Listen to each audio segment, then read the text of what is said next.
சாமக்கோட தொடங்கிடுச்சு ராசா, நல்ல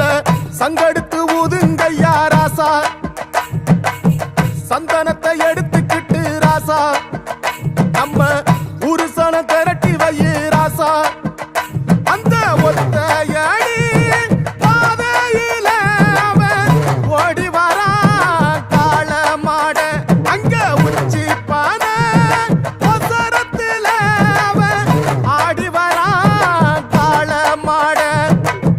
கொம்பு ரெண்டு குறு குறுக்க கண்ணு ரெண்டு தீ பிடிக்க நாலு காலு பாய்ச்சல்